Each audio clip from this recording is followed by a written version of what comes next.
Okay, well, I found this old microwave, and today we're going to go ahead and scrap this out. This is a project that can kill you. You've been warned. We're going to start by going ahead and taking off the back of the microwave, and of course this uses a specialty bit, which I'm lucky I've got, so there we go. Let's get this off. And again, this is just a couple simple screws and the top shielding, or shell rather, of the microwave. We can go ahead and throw this out of the way. Okay, with that done, that's worthless. That's just scrap metal price, bulk, no big deal.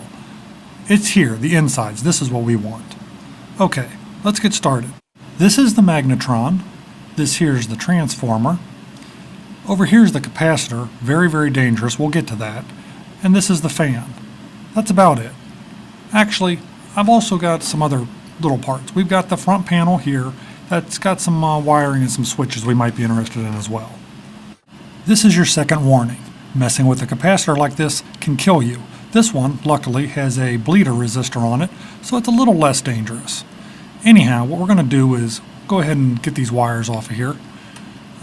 Be very, very careful. Again, this is where you're going to do yourself in if you're not careful. So, if you're going to do this, just take those wires off, don't touch those leads, and you should be okay. And notice that I did say you should be okay. There's no guarantees here. You shock yourself with a fully charged capacitor, you're going to end up getting killed. Anyhow, I'm going to go ahead and short this out just to be on the safe side. Cross these screwdrivers over top of themselves and just make sure there's no charge. But that bleeder resistor really should have already taken care of that. I'm not really all that terribly concerned. Okay, let's go ahead and get started with this magnetron. It's about 4 screws, and let's just go ahead and get these out of here real quick. This is going to be your money maker because a lot of people make bootleg arc welders out of these things. So go ahead and get that out of there. Again, a couple screws, a couple wires here, and that's it. Depending upon how bad someone wants one of these things, you'll get 15 to 20 bucks for it. And if not, you can take it apart and use the magnets, these high power magnets in here yourself. That's totally up to you. The heaviest item is bolted to the bottom of the microwave, and that's the transformer. So we got to go ahead and get these 4 screws out of here. Get these out.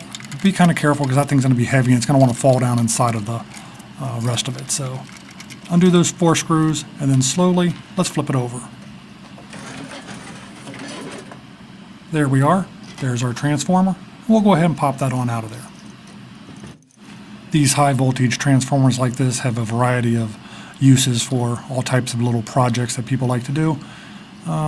So, you know, $10 to $15, $18, or scrap it for copper. Moving on, we're going to go ahead and take the front panel out of this thing. This is a variety of uses also for projects that require any type of countdown timer. So, again, a couple little screws. A couple of these are hidden in here, so get to those and go ahead and pop that right out. Very easy. And again, that kind of gives you a little breadboard there and a nice LED display, countdown timer for anything you might need a countdown timer for.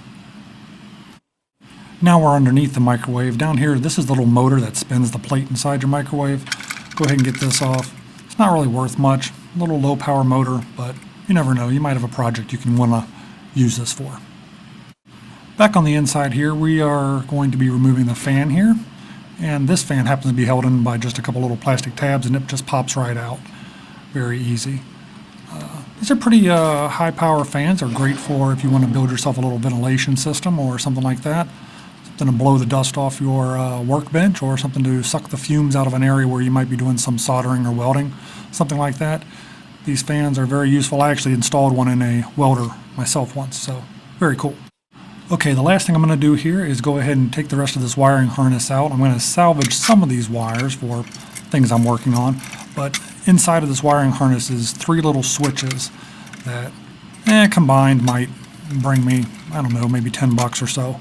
So I'm going to go ahead and try to get all this out in one piece if I can, and try not to damage too much of it. So go ahead and get it out of there. The rest of the cabinet here is just junk, so you can go ahead and chuck this. And here's our wiring harness. These are the little switches I was talking about. There's 3 of them in here. And I'm going to go ahead and pop those out of here and I'll show you what I got out of this microwave. And for about 10 minutes work, here's our haul. We've got a transformer, magnetron, fan, little breadboard, countdown timer, 3 switches, a capacitor which may or may not be any good still. I think it's good. I got a light bulb, got that little bleeder resistor, and got a motor. So I can scrap this stuff or I can sell it.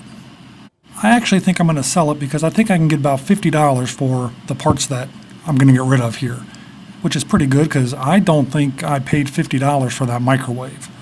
If you enjoyed this video, I'd really appreciate that thumbs up like, and if you scrapped your microwave and managed not to kill yourself, hey, feel free to leave me a comment down there below.